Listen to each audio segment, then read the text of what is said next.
Welcome, Wildcats, to this instant reaction show for the last football game that we just got done seeing, guys. I'm your host, Colby Peterson. We're doing a little bit of a joint effort today with the Signpost, the student newspaper at Weber State. So on the panel today, we have with us Signpost sports editor Raymond Lucas. Thanks for joining us. Thank you. I appreciate you having me. Appreciate you, man. And, of course, to my right, I've got Mitch Tulane, former safety at Weber State, and also happy to be here. Yeah, excited. This was a good one. I think we saw a pretty good game up in Pocatello, kind of what we expected to see. Wildcats win this one pretty handily, but I think that, maybe a little bit of a slow start, not exactly what we expected, especially in that first quarter. So let's start with instant reactions, kind of like overall thoughts. Raymond, I want to start with you. What did you see, kind of at the first half and just overall in this game?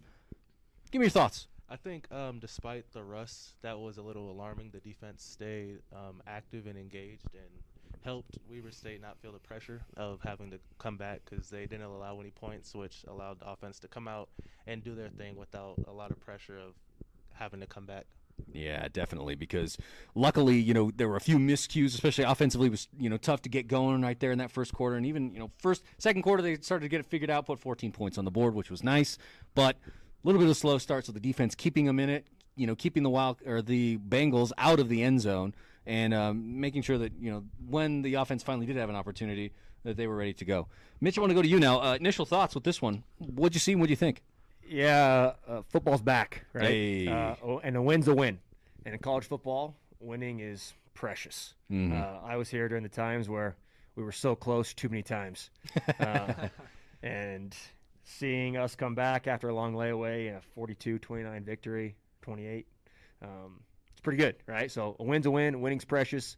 Good to get that one off to a good start and rocking and rolling for the next one. Yeah, looking forward to it because, like you said, there were definitely a few games in your term when you were here as a safety at Weber State where came up a little bit short, and that's a heartbreaker. So left no doubt on this one. AC, what about you? Initial thoughts for this one? Oh, man, so many initial thoughts. Let's right? hear them. But one thing that I was really almost worried about is earlier in the day we saw so many different things going on all around FCS football. North Dakota State.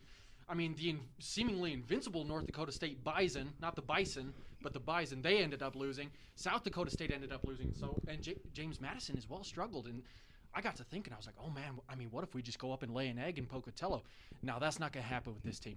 Super excited to see their performance. Good teams win, great teams cover, and also surprised to see Bronson Barron get the start at quarterback over Randall Johnson. Truth.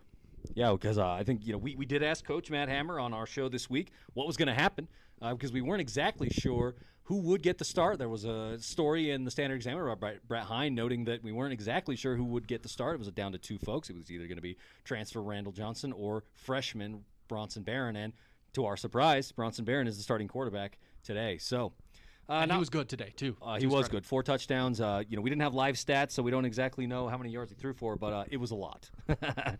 So, guys, now I want to go to our normal model, which is turnovers and takeaways, and I want to start with takeaways. This is the positive thing that you saw from this game. Raymond, I want to come to you first. What'd you see? What was a positive takeaway from this one? I think their aggressiveness in play calling. They weren't scared to throw the ball down the field, which Jay Hill last season was so long ago. But he was saying they wanted to get better at the quarterback position and throwing the ball, and I think they showed that today. Like you said, we don't have the stats, so we can't have the numbers back it up. But I think they were really effective, and I liked the flea flicker, the triple option flea flicker that they called. I really liked the aggressiveness of that play call. Yeah, always like seeing those kinds of plays. Exciting plays when they happen, and that one ended up working out really, really well. Mitch, what about you? Want to go to your takeaway for this one? What did you see? Tons of takeaways. The biggest thing for me is what Coach Hill calls the Rule of 6, right? And the Rule of 6 is between sacks and turnovers. You want to get at least 6. And I think the sacks they got, I think they have 5 or 6 sacks and 3 or 4 takeaways. Yep. And so, they're up there 9, 10 of the Rule of 6. And if you get 6 of those things combined, you're going to win a lot of football games. Yeah. And so the aggressiveness on defense and getting that Rule of 6 was huge. Yeah, defense, a thing that well, and so always exciting to see those takeaways happen. Weber State led maybe not led the country, but was definitely at the top of the nation last year in those turnovers and in the margin overall. So AC, now go to you. What's your takeaway from this one? Takeaway from this one's the offense, and I say that because we hear a lot from our cohorts around the Big Sky Conference, and we frequently hear about how Weber State's offense has underperformed, right? And I think that people who spend a lot of time watching Weber State knew that this offense had weapons. We had a lot of weapons all over the field at running back, at tight end, at wide receiver. You've got the weapons, but they just kind of underperformed. And today we unofficially saw Brett Hine from the Standard Examiner tweeted out that they had over 600 yards of total offense. Is that good? Hey, is that good? Yeah, we'll take it. I don't know, guys. Yeah, I'm not a football expert, but over 600 yards seems pretty good. And so for me, the thing that this team really needed to get over the hump was they needed an improved offense. They needed improved quarterback play, and we saw it today in Pocatello. Definitely did.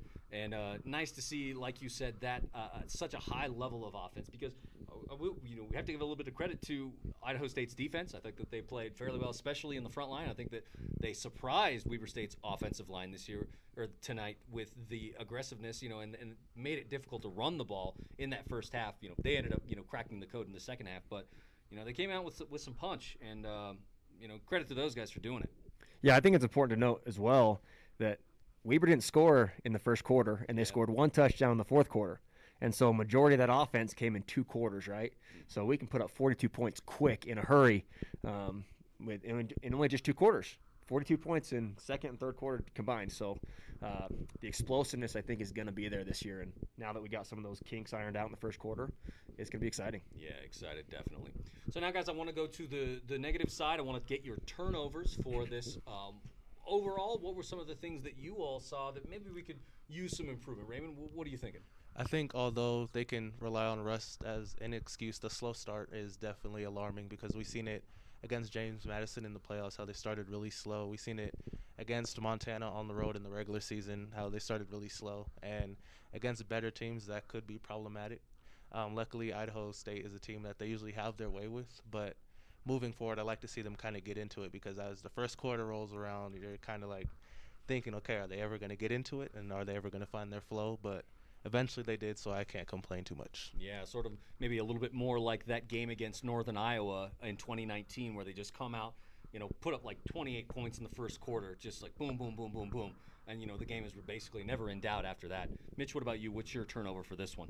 Yeah, to be expected. There was going to be a little bit of a slow start, and that was kind of the first thing that I noticed.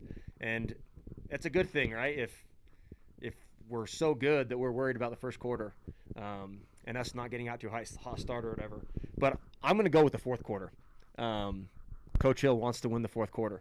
And I think if you look at the score sheet, Idaho State probably scored more points in the fourth quarter.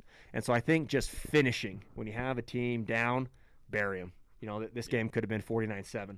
That looks a lot different than 49-28. So I think winning the fourth quarter and closing that out is something that definitely needs to be improved upon as we move forward. Definitely. AC, let's go to you. Your turnover for this one? Normally, special teams is a hallmark for Jay Hill's teams. I think that historically they've been fantastic. Probably top 3, top 5 in the entire country. Today, the special teams were lacking. We saw a muffed punt. We saw a missed chip shot field goal. And that's the kind of stuff that's going to, especially against top-tier talent, you're going to have to clean that up, right? We're moving on from Trey Tuttle. Trey Tuttle, he's the school's, he was on pace to be the school's all-time leading scorer, one of the best kickers probably in FCS history, and we've lost him. We saw Hayes Hadley with the muff punt as well. And so I think those 2 things are something that Weber State's going to have to clean up looking forward. But, I trust the special teams. They've been good historically.